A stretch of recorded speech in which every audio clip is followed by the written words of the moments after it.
One of the most exciting things going on in the environmental field is that as problems get more and more complex, there's increasing recognition that a diversity of epistemologies or ways of knowing are necessary to solve these complex problems. So we can't rely on a limited scope anymore. What's happened is different cultures support different epistemologies as more legitimate than others, and that's become problematic because there are some knowledge systems that don't have value in, I'll call it for the moment, Western culture. I've learned to recognize that when I tap into some of the more marginalized knowledge systems like intuition, like embodied knowing, like animist knowing, I'm much wiser.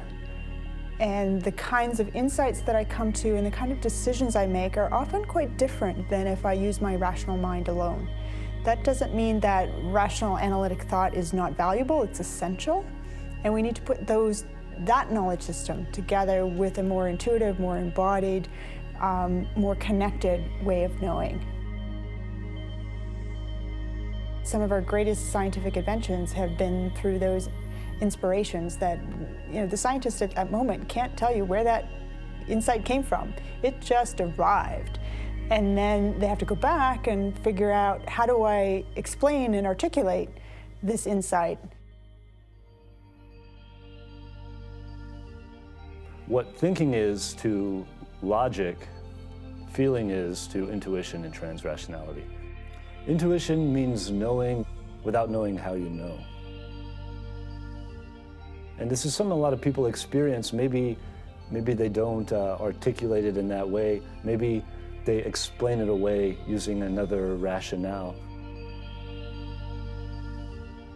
In our indigenous values kind of thing, the intuition works on everyday basis, right? We don't call it intuition, we call it being connected, being connected with the land, with the spirits, and with the creator.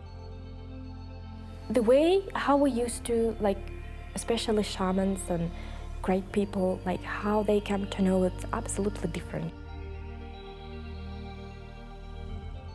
I come to know by interacting firsthand with the landscape or being, and then afterwards I also do a lot of contemplation. So it's a combination of firsthand interaction and contemplation.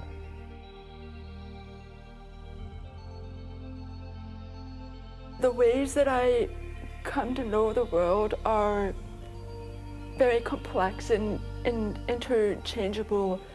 I attribute a lot of it to the significant people that have come in and out of my life. The ways I've come to know have been constantly changing, evolving.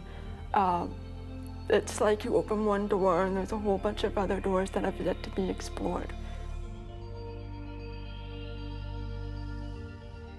I come to know through feeling, through touch, through intuition, and those are all different ways.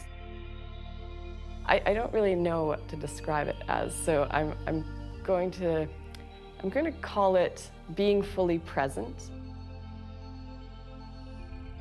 being in the moment with a natural being.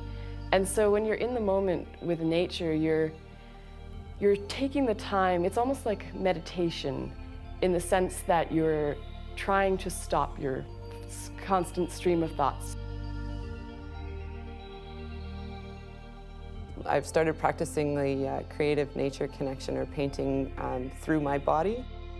It's sort of like writing a journal entry, only instead of all of everything coming from my mind, all of that knowledge coming from my mind, it's something that's been stored in my body. I just let my hands sort of choose the colors and choose what they want to paint.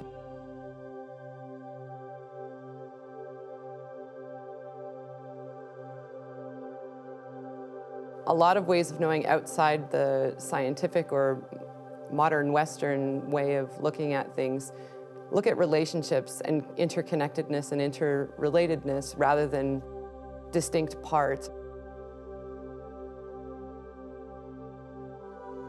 If we want to build a sustainable future, we also need the intuitive, emotional part of knowing, and this part needs to be respected. We need the intuition that has always been hiding in our scientific work and thinking, and that has been used as an understanding approach by other cultures for centuries now. So one of the things that engaging multiple ways of knowing does for students is it helps them look at the complexity of things through many different lenses.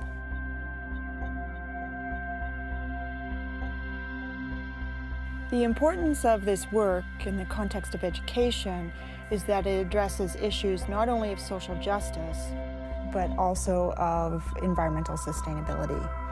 Because we need all these knowledge systems. We need all these ways of knowing. We need all of our human capacities, whether they're ones that we currently teach or ones that we haven't even thought to teach yet. They're all essential, and we can't afford to marginalize some over others. And we can't afford to marginalize the peoples who hold some of these knowledge systems any longer.